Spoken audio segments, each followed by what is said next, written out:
मेरा सवाल है जो सबके जानना भी चाहिए और सबका भी सवाल होता है कि जैसे कि संविधान तो है, काफ़ी मोटी किताब है, काफ़ी आर्टिकल हैं उसमें, और एक बार में सभी लोग उसको पढ़ नहीं पाएंगे, तो कुछ ऐसे आर्टिकल और कुछ ऐसे भाग हो सकते हैं जो कोई कुछ समझ सके और अपने अधिकार जान सके। बिल्कुल, बहुत बढ़िया सवाल आपने किया है और बहुत मैं आपको साधुवाद देता हूँ इस बात को। लोग इस बात को जानते नहीं हैं कि संविधान कौन सा उसके आर्टिकल, कौन से उसके आर्टिकल, कौन से उसका भाग नागरिकों के लिए जरूरी है, जिनको संविधान के अंदर SC ST OBC बोला गया है। वो तो आप समझ चुके हैं कि संविधान के बिना अब गुजारा नहीं होगा।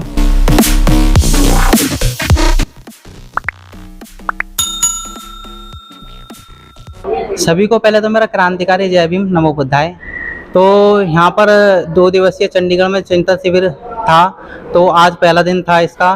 तो जिनके माध्यम से यहाँ पर चिंतन शिविर का आयोजन किया गया था, श्रद्धेय देवकी नंदन जी, तो उनसे संविधान पर कुछ विचार जानेंगे और देखते हैं उनका वक्तव्य क्या होता है। तो सर, आप पहले अपना इंट्रोडक्शन दीजिए।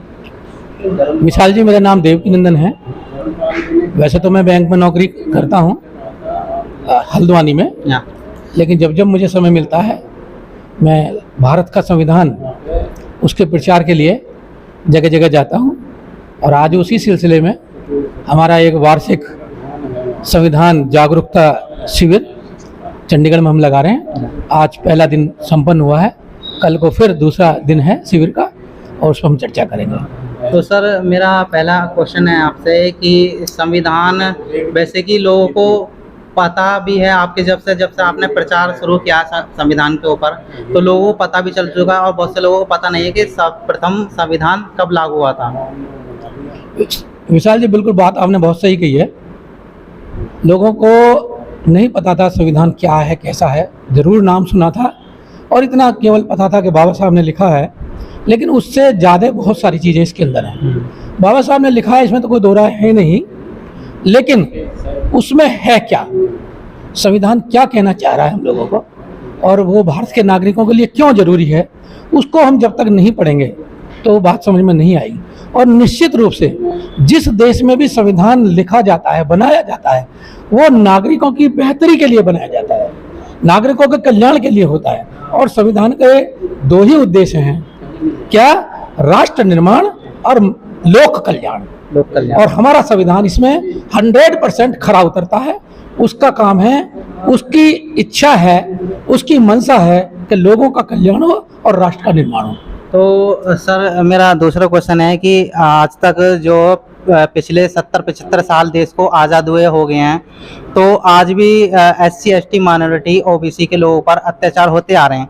तो इसका क्या एक कारण है जो इतना अत्याचार अब भी होते आ रहे हैं? वरना देश को आज़ाद हुए तो 75 साल हो गए, तो अत्याचार तो खत्म हो जाने चाहिए थे। जैसे कि आज भी पानी के ऊपर एक इंद्र मेघवाल को मार दिया गया था, तो उसके ऊपर आप कुछ कहना चाहेंगे? बिल्कुल, आपने बहुत सही कहा। अभी भी कुछ घटनाएं ऐसी होती हैं जो मन को ही नहीं, दिमाग को भी हिला देती हैं।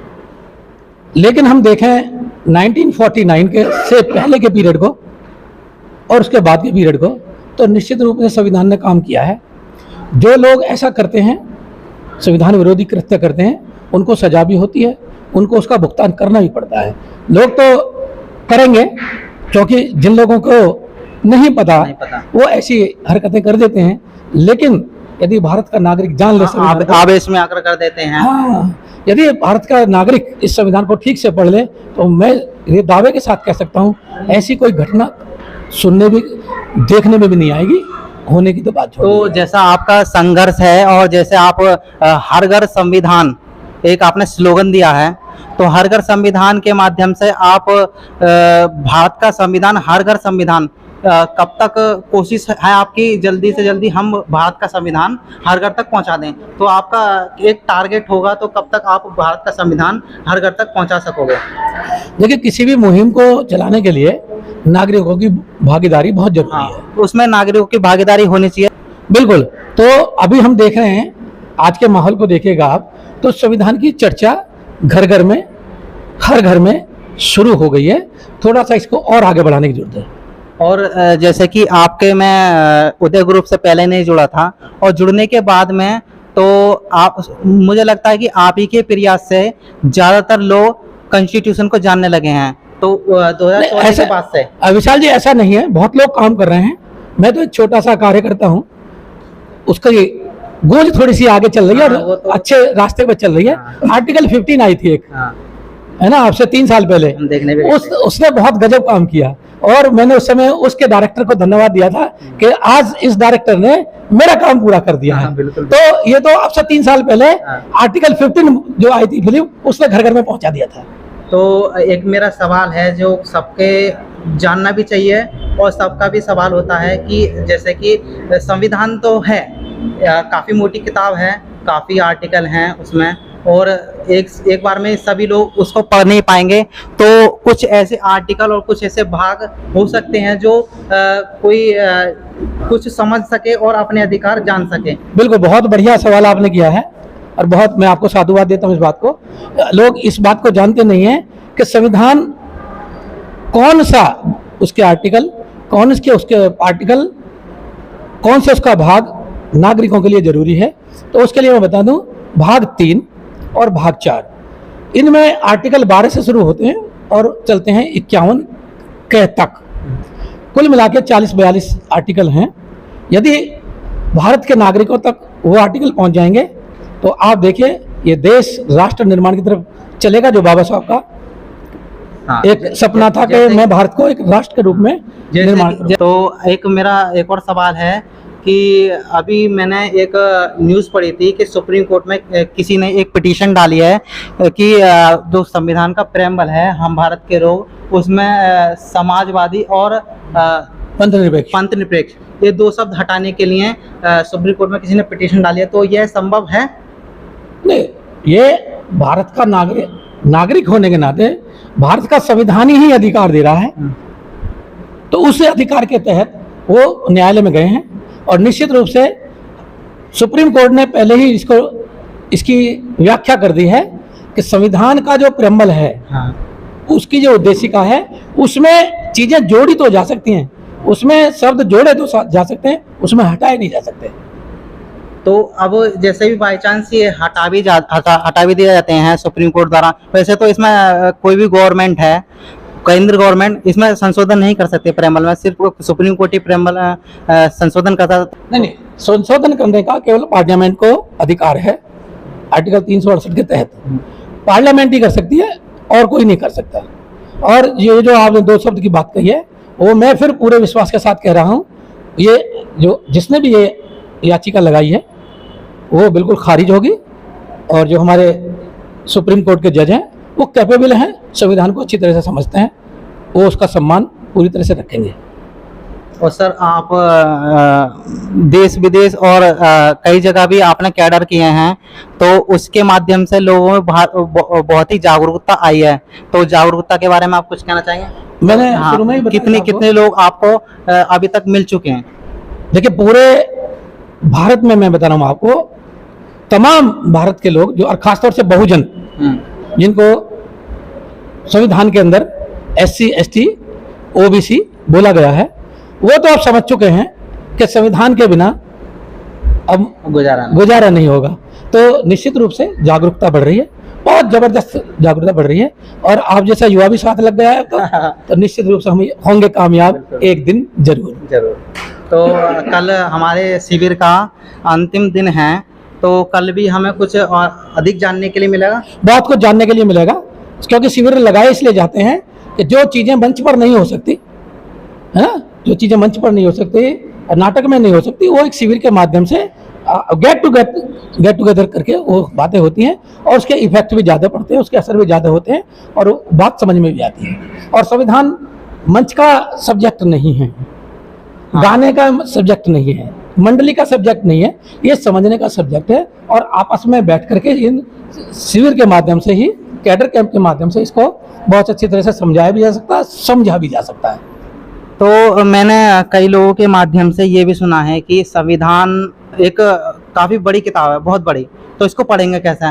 तो सर इस पर एक आप शॉर्ट बुक ला सकते हो? बिल्कुल। शॉर्ट बुक जो जो SC/ST OBC के माइनॉरिटी के अधिकारों से रिलेटेड हो। मैंने वही बताया आपको, संविधान 395 आर्टिकल्स का बना हुआ है और उन आर्टिकल्स को पढ़ना, उनको समझना वास्तव में एक थोड़ा सा कठिन काम तो है। लेकिन मैंने बताया 2 भाग भारत के संविधान के हैं, भाग 3 और भाग 4, और उसमें मैंने बताया 40-45 आर्टिकल हैं। केवल हम उन्हीं को जान लें तो पूरा संविधान समझ में आएगा, और उससे भी बहुत कम करना है, उससे भी बहुत करना है तो भारत के संविधान की उद्देशिका जो पहला पेज है। उद्देशिका जरा सर आप बोलकर बता दीजिए।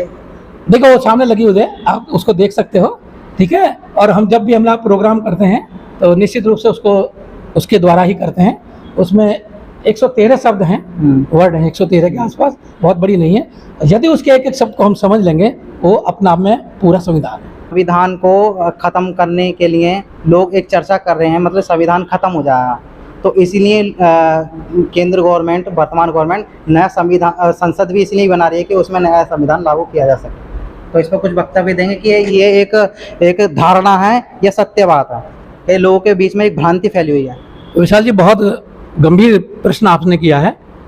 किसी भी देश का संविधान को बदलना, हटाना बहुत मुश्किल काम है, और भारत का संविधान तो अपने आप में बहुत गजब है ना। लोगों के मुंह से मैंने बात सुनी है कि संविधान वही मैं बदलने की कोशिश में है। वही मैं जा रहा हूँ, वही मैं कहने जा रहा हूँ, बदलना नहीं जा सकता। आप बात साफ कर दिए कि संविधान बदला भी जा सकता है या नहीं?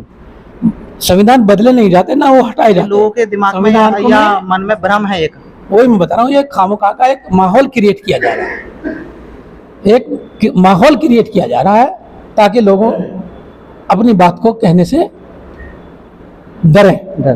एक डर बैठा है, एक डर का माहौल बनाया जा रहा है, और संविधान तो डर निकालने की बात कर रहा है। बिल्कुल, संविधान डर निकालने की बात कर रहा तो है। डरने की कोई बात नहीं है बिल्कुल भी।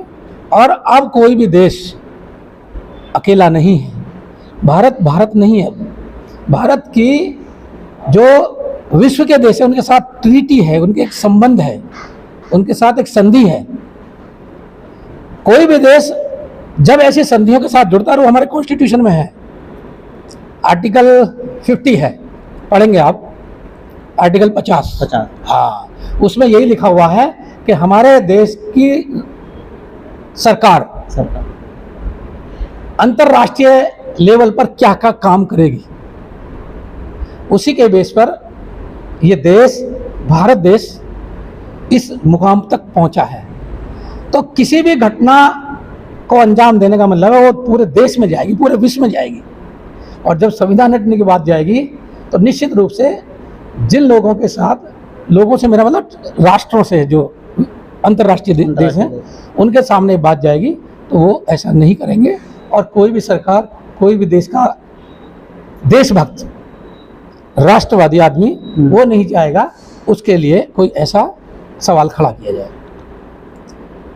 तो सर ने एकदम बिल्कुल साफ कर दिया है कि संविधान बिल्कुल भी बदला नहीं जा सकता, और ना ही वो कोई बदलने की इसको कोशिश कर सकता, क्योंकि लोगों को एक मन में भ्रम पैदा किया जा रहा है कि संविधान हम बदल सकते हैं। सर मेरा अब इंटरव्यू इतने था, तो थैंक यू। धन्यवाद आपका। नहीं, मिशन के साथी हैं उदय ग्रुप से। सर आप अपना इंट्रोडक्शन दे दीजिए। मेरा नाम ओमवीर सिंह अशोक है और उदय संस्था का एक कार्यकर्ता। हालांकि हमारे साथी उसमें कुछ और बढ़ा करके थोड़ा बताते हैं, लेकिन मैं एक कार्यकर्ता हूं, और कार्यकर्ता का काम होता है कि एक मिशन को आगे बढ़ाने के लिए सहयोग करने का काम। तो मेरा जो उदय संस्था के लिए सहयोग करने का काम है, और हम सभी साथी मिलकर के इस उदय संस्था को लेकर के पूरे भारतवर्ष में ही कोशिश कर रहे हैं कि इसको फैलाया जाए, और बाबा साहब का जो संविधान प्रेम्बल है इसको इस तरीके से समझाया जाए कि सभी लोग इसको जो कह रहे हैं कि बदला जा सकता है, बदलने का इसके अंदर जो अनुच्छेद हैं उनमें कुछ संशोधन तो कर सकते हैं, लेकिन पूरे इस संविधान को नहीं पूर्ण रूप से बदल नहीं सकते। नहीं बदल सकते इसको। क्योंकि इसके अंदर जो है अनुच्छेद ऐसे हैं कि जो कुछ कि उसको नहीं बदला जा सकता।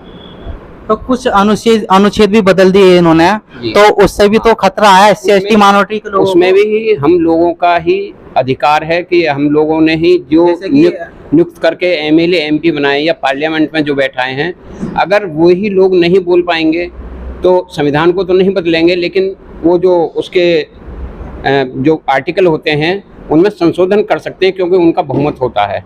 और अगर हम लोग सभी मिलकर के अगर ये चाहें कि उस संविधान के आधार पर कि अपना वोट का अधिकार जो दिया है, अगर हम उसको, बाबा साहब ने जो वोट का अधिकार दिया है, तो अगर हम उसको समझ लें कि हमारी एक वोट की कीमत क्या है और सभी लोग मिलकर के एकजुट होकर के हम चाहें तो इस संविधान के बदलने की बात करें, हम सरकार को ही बदलवा सकते हैं।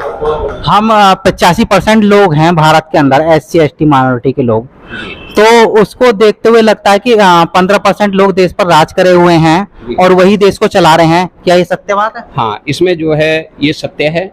रीजन क्या है कि कुछ लोग ऐसे भी हैं जो कि हमारे जो तब अनुसूचित जाति जनजाति या पिछड़ा वर्ग से और भी कम्युनिटी के लोग हैं, उनमें फूट डालो राज करो, क्योंकि अंग्रेजों वाला जो सिस्टम था ये चाहते हैं कि जैसे उन्होंने राज किया है उसी आधार पर हम भी इन पर फूट डालें, इन लोगों में राज करें। तो हमारे लोग जो है थोड़ा कभी कभी क्या होता है कि एक गरीब तबके के लोग हैं, अगर किसी ने इनको एक प्रलोभन दे दिया तो हमारे लोग थोड़े उसमें जो है फंस जाते हैं और उनके लिए जो वोट कर देते हैं, जो कि बेईमान इससे जो है आज भी जो सरकार चलाने की कोशिश करते हैं और वो संविधान को बदलने की भी कोशिश कर रहे हैं, लेकिन बदल नहीं सकते हैं। बदल नहीं सकते। जी, तो थैंक यू सर आपका वक्तव्य देने के लिए। तो यहाँ पर और कुछ लोग हैं बुद्धिजीवी, तो मैं उनसे थोड़ा सा उनका राय जान लेता हूँ। मैं चरण सिंह, भारतीय स्टेट बैंक से मैं रिटायर हूँ मैनेजर से, और देवकी जी हमारे साथी रहे हैं और देवकी जी के ही जो प्रयास हैं उसी को आगे बढ़ाने के लिए मैं इसमें शामिल हुआ हूँ। और जो संविधान है, जैसा कि आपने इतनी देर से आज सुबह से सुन रहे हो, बिना इसके पढ़े हुए, बिना इसके जाने हुए आगे बढ़ना बड़ा ही कठिन है। और एक बात मैं अलग से कहूँगा, जो ये जगह जगह जो घटनाएं होती हैं मारपीट की या किसी को मार देना, किसी ने पानी पी लिया, किसी ने जो है घोड़ी पर चढ़ गया, किसी ने मूछें रख ली, इसके लिए तो हथियार उठाना ही पड़ेगा।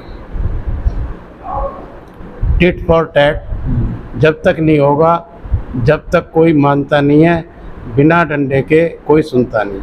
बिल्कुल बिल्कुल आपकी बात सही। अगर कहीं फूलन देवी ने हाँ, अगर वो ना किया होता तो उसका रहना दुश्वार हो जाता। देखो अपनी लाइफ में सब कुछ संघर्ष करना पड़ता है, तो इसलिए जो है अगर कहीं ऐसी घटना होती है और मुझे कहीं जाना पड़ा या मुझे कहीं कुछ वो करना, मैं तो सबसे पहले यही कहूँगा, पहले उसको मार के आओ, जब आगे चलो।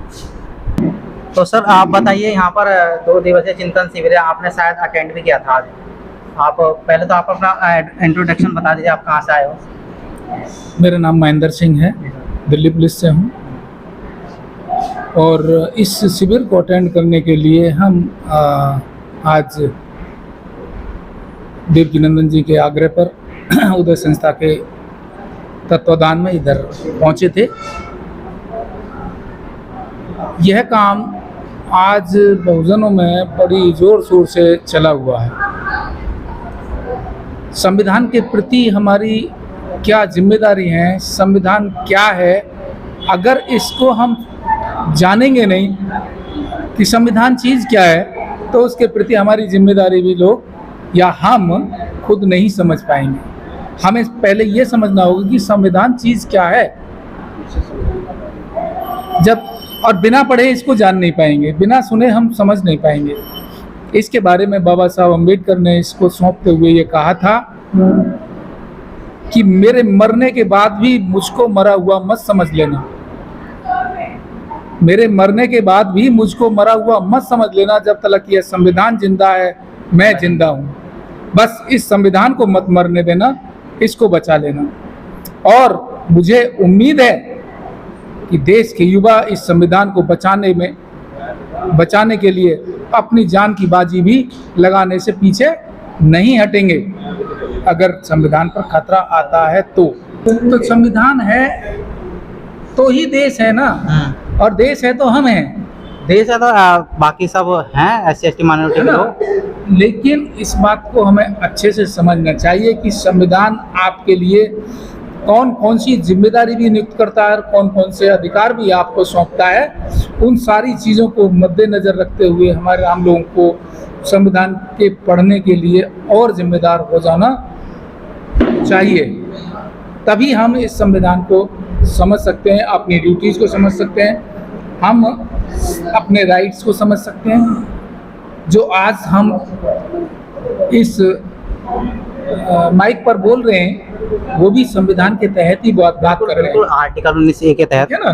तो इसलिए संविधान के प्रति जिम्मेदारी हमारी ये है, सबसे पहले बनती है कि हम संविधान के बारे में जानें। सभी 85% SC/ST माइनॉरिटी के लोगों की जिम्मेदारी बनती है संविधान के प्रति कार्य करने की, और मेरी भी जिम्मेदारी बनती है, और मेरा भरसक प्रयास है कि मैं संविधान के प्रति कार्य करता हूँ।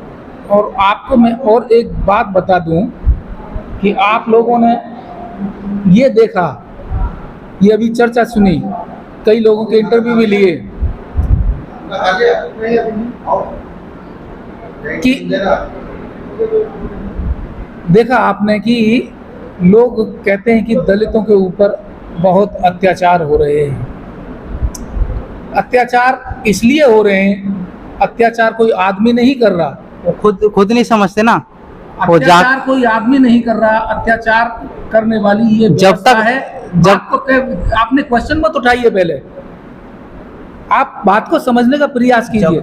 जब तक ये है व्यवस्था है, जो व्यवस्था हिंदूवादी व्यवस्था है, हम हिंदूवादी व्यवस्था में जब तक बने रहेंगे, जब तक अत्याचार होते रहेंगे, इस बात को ठीक से समझ लें।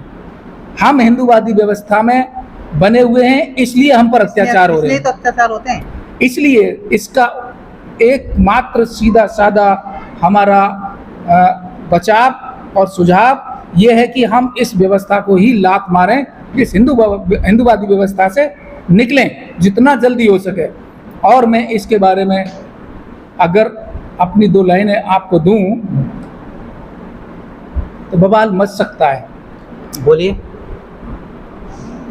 हिंदू धर्म एक दलदल है, कीचड़ भरा तालाब, जिसमें किसी समाज की ना कोई इज्जत ना है कोई आप। खुशकिस्मत थे छोड़ चुके जो पहले ही,